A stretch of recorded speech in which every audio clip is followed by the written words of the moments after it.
गांव की रातें हमेशा से शांत नहीं होती।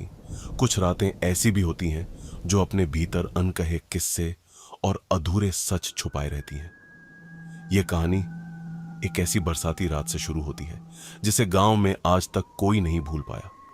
उस रात आसमान बादलों से इतना भरा था कि लगता था जैसे उसने खुद अपनी आंखें बंद कर ली हों।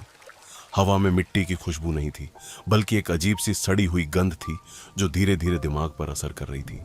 गांव के आखिरी छोर पर सावित्री अपने आंगन में अकेली बैठी थी।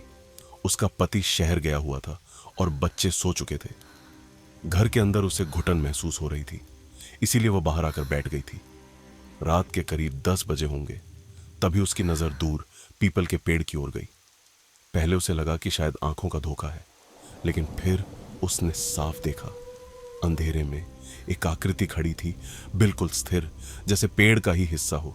सावित्री ने सोचा कोई राहगीर होगा, लेकिन तभी उस आकृति ने धीरे से अपना सिर उसकी तरफ घुमाया। उसी पल सावित्री की चीख पूरे गांव में गूंज उठी। जब लोग उसके घर पहुंचे तो वह बेहोश पड़ी थी। उसकी आंखें खुली थीं, लेकिन वो कुछ देख नहीं रही थी। उसके होंठ हिल रहे थे, मगर आवाज नहीं निकल रही थी। 3 दिन बाद उसकी मौत हो गई। डॉक्टर ने इसे हार्ट फेल कहा, लेकिन गांव वालों को यकीन था कि उसकी मौत डर से हुई है। लेकिन असली कहानी उसकी मौत के बाद शुरू हुई। कुछ दिन बाद उसी गांव का रहने वाला रामू शहर से गांव लौट रहा था। उसे सावित्री की मौत के बारे में कुछ नहीं पता था।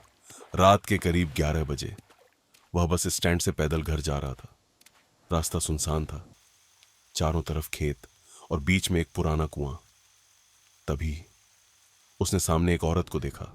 वह सफेद कपड़ों में थी, पूरी तरह भीगी हुई, और धीरे धीरे उसकी तरफ बढ़ रही थी। रामू ने उसे आवाज दी, लेकिन उसने कोई जवाब नहीं दिया। वह बस चलती रही। रामू को तब अजीब लगा जब उसने देखा कि उसके कदमों की कोई आवाज नहीं आ रही थी, जबकि सड़क कीचड़ से भरी थी। जब वह औरत उसके पास से गुजरी तो रामू ने उसकी आंखों में देखा और वहीं सन्न रह गया। उसकी आंखों में कोई भावना नहीं थी, बस एक गहरा अस्वाभाविक खालीपन था। कुछ ही कदम आगे जाकर वो औरत अचानक गायब हो गई। रामू डर के मारे वहीं बैठ गया। घर पहुंचने के बाद भी वह पूरी रात सो नहीं सका। अगले दिन जब उसने यह बात गांव में बताई तो पता चला कि वह अकेला नहीं था। पिछले कुछ दिनों में कई और लोगों ने भी वही औरत देखी थी।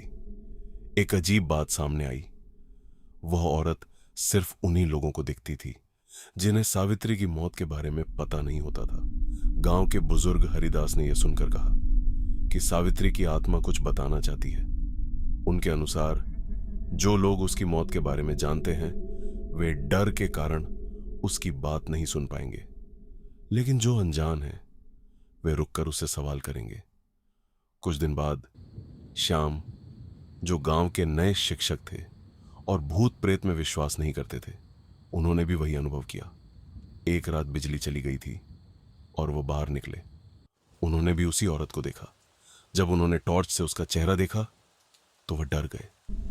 उसका चेहरा मृत जैसा था, नीला, आंखें धंसी हुई और होंठों पर एक अजीब मुस्कान।